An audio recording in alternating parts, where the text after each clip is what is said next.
Hi, I'm Lauren. Welcome to my, oh. Okay then, little lady. Oh. Hi, I'm Lauren. Welcome to my channel. Look at these. Ding, ding, ding, ding. Let's see how long they last. Before I scream, we're gonna make vegan sour cream and onion scones with, ooh, just trying to make it more fun. We're making vegan sour cream and onion scones with everything bagel seasoning. Okay, so bowl, yellow bowl, always the best. Okay, so the scones we're making today are savory. Scones are usually like a little bit sweeter than a biscuit, a little bit more crumbly, whereas a biscuit is more flaky. Scones are from Scotland, like my mom, and also from Ireland, kind of like my mom. One thing about this recipe is you can't substitute coconut oil for the butter. Same with like in a pie crust, you can do it, but you won't end up with the same. You'll end up with like a really crumbly delicious, but you won't have like that little bit of flake and that little bit of puff.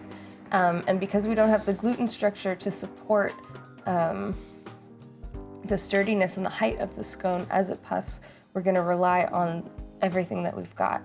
So we've got water in the butter is gonna make little steam pockets that's gonna,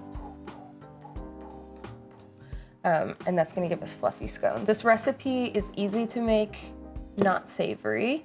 You would just omit the onions and increase the sugar a little bit, and you can add whatever you want in it. So, I don't really like sifting because I don't like cleaning the sifter. So we're just gonna whisk everything together. This is 2 1/4 cups of all-purpose flour. I'm just using Bob's Red Milk cup for cup. That's what I do now. It's so much easier. I also have a tablespoon of sugar. Look at this cup. See this cup? See this vase? I bought them separately, years apart. Tablespoon of sugar. We've got 2 teaspoons of baking powder and 1/2 teaspoon of baking soda. Full teaspoon of salt because these are savory. If you're making them sweet, you could reduce that to 1/2 teaspoon. And for the sour cream part, we're gonna double down. I've got yogurt for like the tangy sour cream, vegan yogurt. And then to give it the milky, like what is that taste, I have coconut milk powder, which is amazing. And doesn't taste too coconutty, especially because we're gonna be putting like really big flavors in there. So I'm gonna add a tablespoon of coconut milk powder. We're gonna whisk this. And set that aside. Oh, I don't think I washed these. I'm gonna wash these. Okay, so we're just gonna slice these real thin. Slice off the roots. I'm gonna cut up the green a little bit too because I like how it looks in the scone. And I told my mom I made this recipe. She was like, well, are you gonna make a tomato jam to go with it? I shouldn't use that tone, but you know. And she was right, so I did. So I highly recommend a tomato jam. Just Google it, that's what I did. Okay, got all onion here. We need 1/2 cup of butter. This is super cold. If you wanted to be really precise, you could cube it and then freeze it.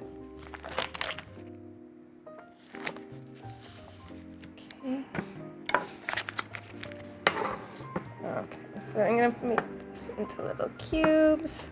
I like to use my hands instead of a food processor or a mixer for this because then I have complete control over the size of the butter chunks, which is important. Okay, so we're gonna put all this butter in here.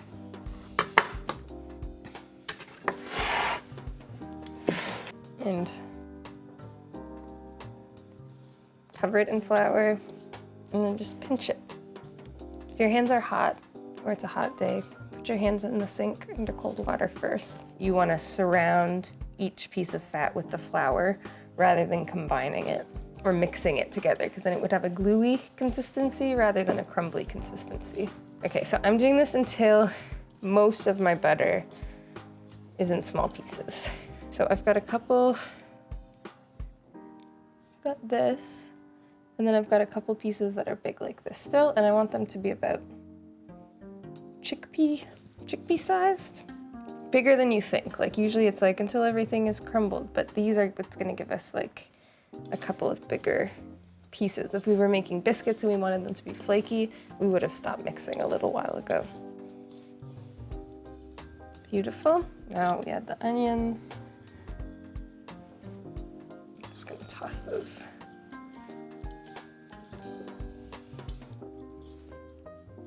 Beautiful. I'm gonna wash my hands.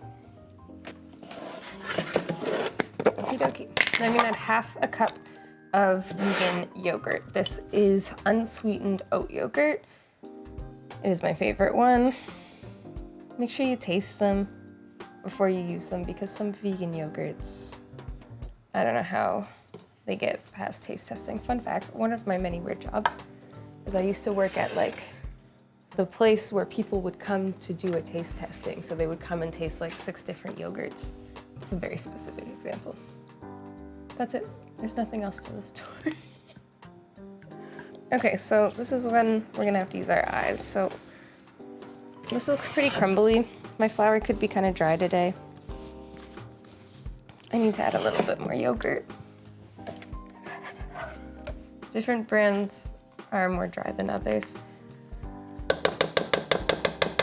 Yes, okay. So I'll show you how it looks in the end, but you can just, it's always better to add a little bit less and then add more. So we've got this nice dough that sticks together, okay? So mix it until it almost, it's not even in one fully formed ball. I've got chunks. I've got my baking sheet. I'll just do this on the baking sheet and then there's less stuff to clean. Half of my cooking practices are schemes to not do dishes. Okay, so we're gonna do triangles because that's like the classic shape, but you can also do squares. So I'm gonna take this here, get all the bits, sprinkle a little flour on top so that my hands don't stick so much. I'm gonna just make it into a big circle. Big circle of dough. Our knife. And then, depending, if you want 8, cut into 8s. Maybe I'll do 8. I don't like cutting scones out with cookie cutters, same with biscuits, because then you're just refolding and working the dough. So those first biscuits or scones are gonna be so delicious, and then after that. Okay, so then you just have to separate. Like, you can see the layers of our butter. Okay.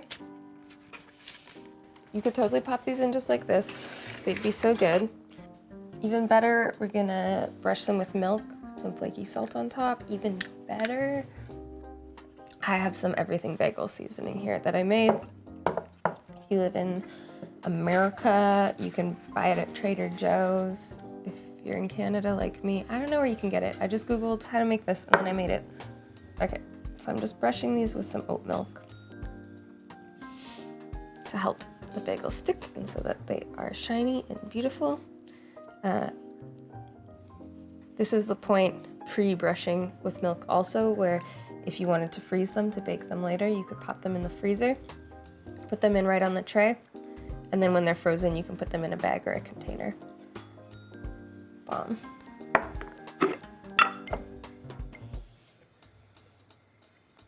And do some of this business. I think I'm gonna put a little more salt because I like things to taste like potato chips. Incredible. Okay, I've preheated the oven to 450. We're gonna pop them in and then put the oven down to 375, and they should take 15 or 20 minutes.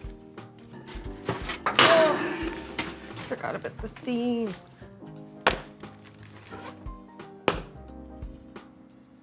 Guess I should tilt them so you can see. Ooh, boy. You can see they've all like puffed up really nice. When you pick it up, it's not super heavy. I don't want to wait for it to cool. Ow. Get that little piece of onions.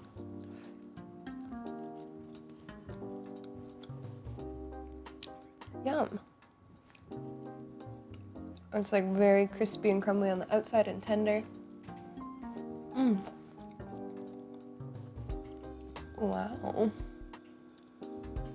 Look at that. Maybe AJ can zoom in when we edit this. I don't know. You want a scone?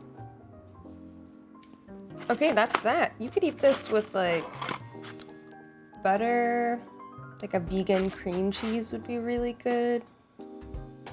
Yeah, maybe I'll do that for lunch. Thank you so much for watching. I'm very distracted. Subscribe. Ding-a-ling the bell. I won't be here.